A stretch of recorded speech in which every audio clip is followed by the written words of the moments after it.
professeur Christian Perron, chef du service des maladies infectieuses de l'hôpital de Garches, auteur de « Y a-t-il une erreur qu'ils n'ont pas commise ?» chez Albin Michel. Bonjour Christian Perron. Bonjour. Et le sous-titre du livre est parlant. Covid-19, l'union sacrée de l'incompétence et de l'arrogance. Alors professeur, la décision de l'agence américaine du médicament qui retire hier soir l'autorisation d'utiliser en urgence la molécule contre le Covid, il n'est plus raisonnable de croire que l'administration par voie orale d'hydroxychloroquine et de chloroquine soit efficace. Je m'attendais à ce qu'il fasse se communiquer avant, à vrai dire, parce qu'Anthony Fauci, qui est derrière cette décision de la FDA, est un anti-chloroquine farouche depuis le début. Il était totalement furieux que le président Trump commande des millions de doses de chloroquine qui ont permis à l'Amérique, aux États-Unis, d'avoir une létalité de l'ordre de 6%, bien inférieure à la France, qui est proche de 20%. La létalité américaine est inférieure. Fauci, lui, il faisait la promotion du Remdesivir, qui est un médicament qui ne marche pas du tout, mais qui coûte beaucoup plus cher. Donc, c'est exactement le même communiqué que notre ministre Olivier Véran, qui il y a pas longtemps interdit la chloroquine en France.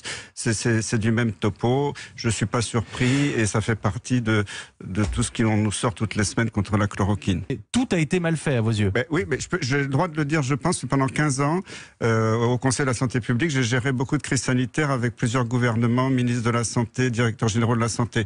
Donc je connais le système. Et là, depuis le début, je suis effaré. D'abord, moi, en 2011, j'avais signé un rapport au nom du Conseil de la Santé publique pour les autorités, pour dire comment gérer les stocks de masques. C'était 1er juillet 2011.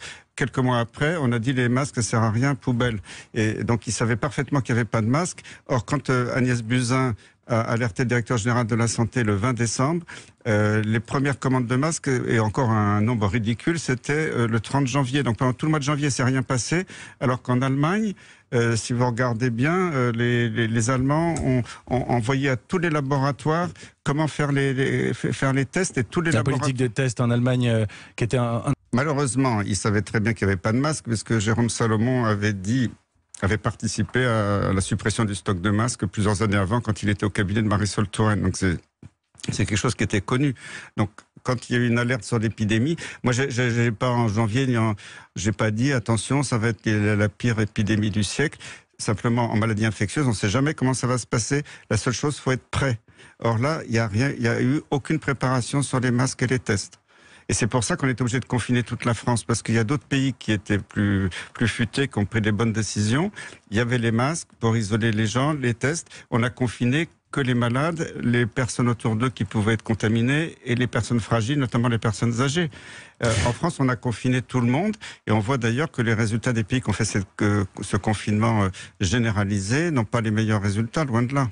C'est une forme de corruption, parce qu'il y a les liens d'intérêt. Un professeur a le droit de travailler pour l'industrie, ça ne me choque pas, l'industrie a besoin d'experts, il les rémunère, ok, il les déclare. Quand vous touchez des dizaines de milliers d'euros de certains labos, dont Gilead, pour certains, c'était des sommes de cet ordre, vous ne pouvez pas siéger dans une commission qui va donner des avis où les molécules du laboratoire en question peuvent être en jeu. Ça, c'est une faute grave. Et au Conseil de la Santé publique, c'est pareil. Il y a des membres qui ont participé aux décisions, qui auraient dû être exclus de la décision. Moi, j'étais président au Conseil de la Santé publique pour les maladies infectieuses. À chaque réunion, chacun déclarait ses conflits d'intérêts sur l'ordre du jour. Et s'il y avait un conflit majeur, je ne parle pas d'une simple invitation à un congrès, mais toucher de l'argent, la personne en question devait quitter la salle, ne pas participer au débat, ne pas participer au vote. Là, ça n'a pas été le cas. Pourquoi ? Oui, mais malheureusement, c'est la réalité. Moi, je suis catastrophé de voir cette évolution depuis quelques années où les gens ne respectent plus les règles. Même je connais des anciens de l'industrie pharmaceutique qui étaient des gens qui avaient une certaine intégrité à l'époque, il y a 20 ans, qui m'envoient des messages de soutien en disant bravo, parce que ce que vous dites, c'est malheureusement l'évolution mondiale où l'industrie pharmaceutique achète beaucoup d'experts pour qu'ils aillent dans... J'insiste. Vous m'auriez dit, vous savez, le New England Journal of Medicine, le Lancet sont les plus grandes revues du monde. Ils disent que ceci et cela sur les médicaments.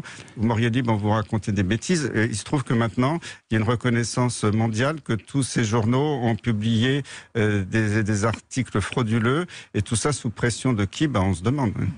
Il n'y a toujours pas de preuve non plus de l'efficacité de la chloroquine. La preuve, elle est établie. Avec un protocole sanitaire tel qu'on le reconnaît d'ordinaire. Un protocole parfait où il y a la mesure de la charge virale. Maintenant, il va y avoir 3700 malades publiés. Il y avait une étude randomisée, donc avec tirage au sort en Chine, qui était publiée déjà depuis longtemps. Donc la preuve, elle est là. C'est la mauvaise foi qui dit qu'il n'y a pas de preuve.